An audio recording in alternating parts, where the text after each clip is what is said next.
Une des meilleures décisions que j'ai prises au cours de ces 10 dernières années, ça a été de faire un budget. Et dans la vidéo d'aujourd'hui, je vais vous présenter comment je gère mon salaire mensuel afin de tirer le meilleur parti de mon argent sur le long terme.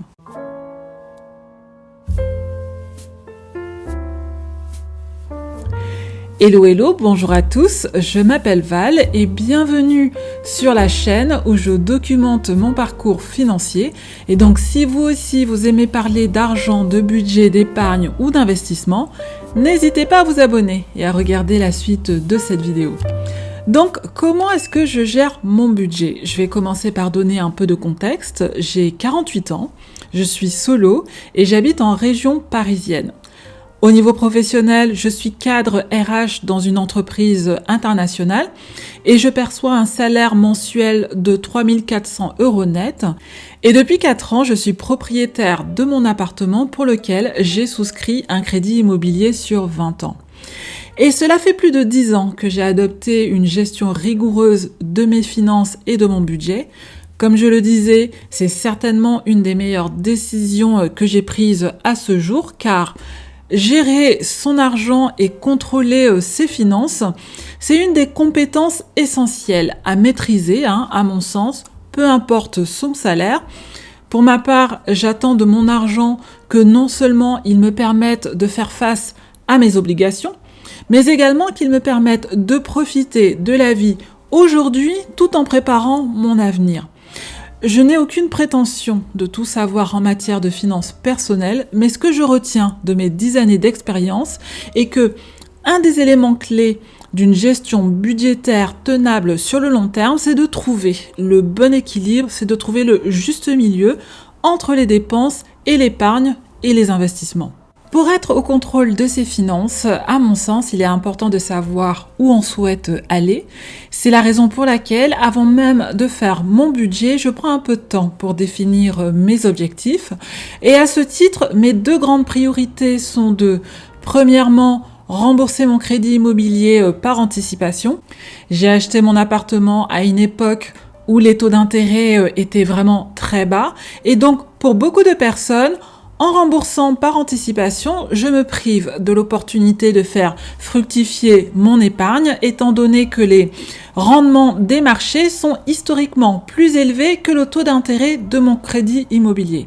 Alors oui, c'est complètement vrai d'un point de vue mathématique. Il serait potentiellement plus rentable d'investir mon épargne que de rembourser mon crédit immobilier par anticipation. Mais les finances personnelles, ce n'est pas qu'une application froide des principes mathématiques. Et dans mon cas, je n'ai tout simplement pas envie de supporter cette charge jusqu'à mes 60 ans. J'ai une autre vision de ma vie future, d'où mon choix de rembourser mon crédit immobilier par anticipation. Ma deuxième priorité financière, c'est de me constituer un capital pour ma retraite. Dans une précédente vidéo, j'avais parlé d'un objectif de 200 000 €, mais j'ai finalement révisé cet objectif à la hausse et aujourd'hui, je table sur 500 000 €.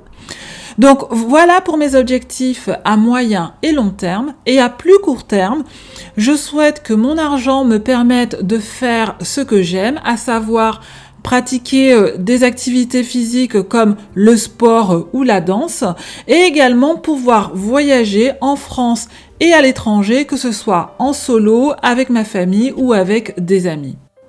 Voilà donc la vision que j'ai de ma vie présente et future et je vais présenter comment j'implémente tout cela dans mon budget en organisant mes flux financiers en 3 grandes catégories. Premièrement, les besoins, c'est-à-dire les dépenses incompressibles qui ne sont absolument pas négociables, comme par exemple le logement, la nourriture, le transport, les assurances, les impôts, etc. En gros, ce sont toutes les dépenses fondamentales du budget. La deuxième catégorie, ce sont les envies, c'est-à-dire les dépenses qui sont non essentielles, mais qui contribuent à rendre la vie un petit peu plus plaisante, à rendre la vie un petit peu plus fun, comme par exemple les loisirs, les sorties, les vacances, etc. Et enfin, la troisième catégorie qui correspond à l'épargne et aux investissements. En d'autres termes, il s'agit de l'argent que l'on investit dans la vie que l'on envisage pour soi dans le futur, comme par exemple avoir une épargne de précaution pour se sentir serein en cas de gros imprévus. Il s'agit de l'argent qu'on peut mettre de côté pour constituer un apport pour acheter un bien immobilier, organiser un super voyage, se reconvertir professionnellement, sortir d'une situation toxique, préparer sa retraite, etc. Dans l'univers des finances personnelles, il existe une recommandation très populaire connue sous la règle des 50-30-20. Si vous en entendez parler pour la première fois, il s'agit d'un principe de gestion budgétaire qui recommande de répartir ses revenus de la manière suivante. 50% devraient être affectés aux besoins, 30% aux envies et 20% à l'épargne et aux investissements. C'est une règle qui a été popularisée en 2005 par deux femmes, Elizabeth Warren et sa fille Amelia Warren Tyagi. Et s'il s'agit d'une approche que je trouve très intéressante dans le sens où elle permet de maintenir un équilibre entre dépenses courantes et économies sur le long terme, j'ai tout de même quelques réserves concernant cette recommandation car ce livre a été écrit en 2005 dans le contexte de la classe moyenne américaine. Donc le territoire est différent de la France et en 18 ans, le paysage économique a quand même pas mal changé et plusieurs facteurs ont impacté les dépenses des ménages, ce qui peut remettre en cause cette répartition recommandée.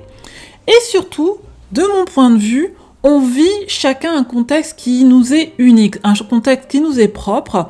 Et donc, c'est à chacun de prendre le temps d'analyser sa situation en fonction de différents paramètres comme l'âge, la situation familiale, son lieu de vie, le niveau de revenus, les projets, etc.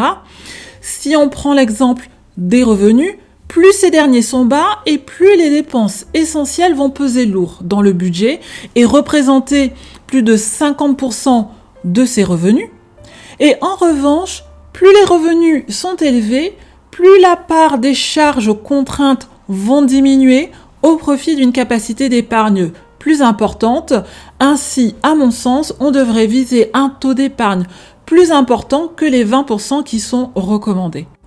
Et donc, comment est-ce que je me suis réapproprié cette méthode de budgétisation afin de l'adapter à mon contexte et à mes objectifs de vie?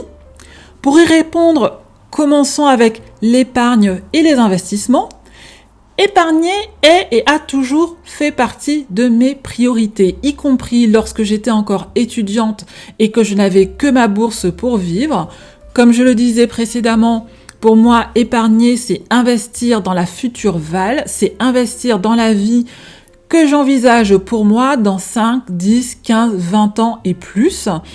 Et donc, tous les mois, j'alloue un budget de 1 530 €, soit 45% de mon salaire, à mes catégories d'épargne qui sont l'épargne de précaution, l'épargne zéro crédit immobilier, c'est-à-dire l'épargne que je constitue afin de rembourser mon crédit immobilier par anticipation.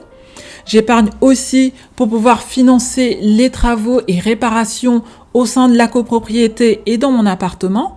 Et enfin, il y a l'épargne que j'investis dans mon PEA et mon assurance vie afin de constituer mon capital pour la retraite. L'épargne de précaution et l'épargne réparation travaux sont mes deux priorités et donc si j'ai été amenée à les utiliser, je vais y affecter en priorité mon épargne du mois. Et c'est une fois que j'ai renfloué ces épargnes que je vais m'occuper à alimenter les deux autres catégories. Passons maintenant à la catégorie des besoins. Comme pour beaucoup de personnes en France, on va voir que c'est le logement, l'alimentation et le transport qui pèsent le plus dans mon budget. En effet, la première dépense dans cette catégorie des besoins est le remboursement de mon crédit immobilier. En fait, mes mensualités de remboursement du crédit sont fixes. En revanche, celles de l'assurance emprunteur sont décroissantes au fil du temps. Ainsi, le montant que je paye chaque mois n'est pas vraiment fixe, mais on peut dire qu'en moyenne, je paye environ 860 €, assurance emprunteur comprise. Puis vient la catégorie des charges de copropriété. à ce niveau, le paiement est trimestriel. Toutefois, j'ai mensualisé cette charge en mettant de manière automatique 167 € de côté tous les mois, ce qui me permet ainsi d'éviter de trop gros à-coups sur mon budget mensuel. La troisième catégorie de dépenses, c'est l'alimentation, c'est-à-dire les courses et le restaurant d'entreprise. J'y consacre un budget de 150 €, sachant que je bénéficie en parallèle d'environ 120 € en tickets resto, avec lesquels je règle une partie de mes courses. Au niveau du transport, l'abonnement est de 90 € par mois. En fait, plus précisément, actuellement, il est de 84 €. Mais il est prévu une augmentation au 1er janvier 2024. Aussi, j'ai ajusté mon budget en conséquence. Puis vient le paiement de la taxe foncière. J'ai mensualisé cette charge et je paye 67 € par mois. Mes prélèvements mensuels d'électricité sont de 50 €. Je consacre également un budget de 50 € pour la catégorie hygiène beauté, suivi par 23 € d'abonnement internet, 18 € pour l'assurance habitation, 12 € pour l'abonnement carte bancaire et 6 € d'abonnement pour mon téléphone portable.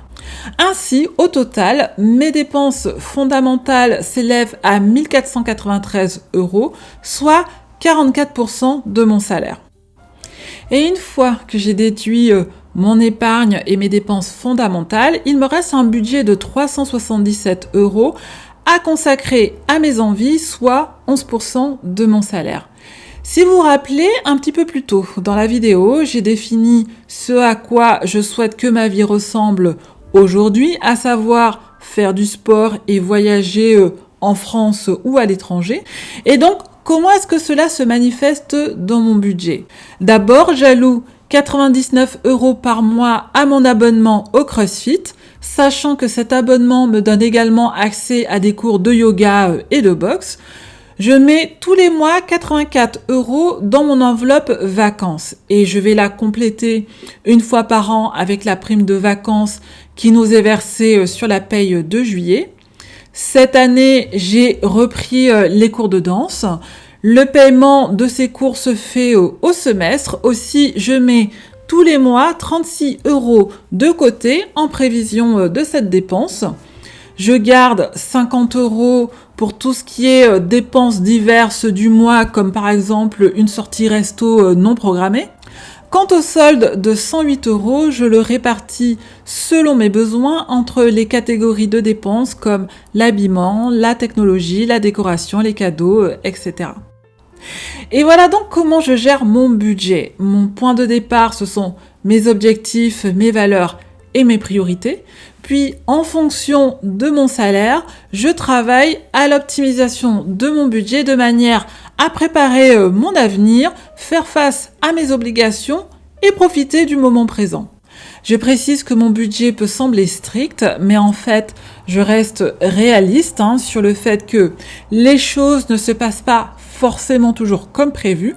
Par exemple, il se peut très bien qu'un mois, je ne puisse pas épargner 45% de mon salaire. Et bien, dans ce cas, je m'adapte et je me rattrape les mois suivants. Pour moi, le plus important est de mettre quelque chose de côté pour mes objectifs.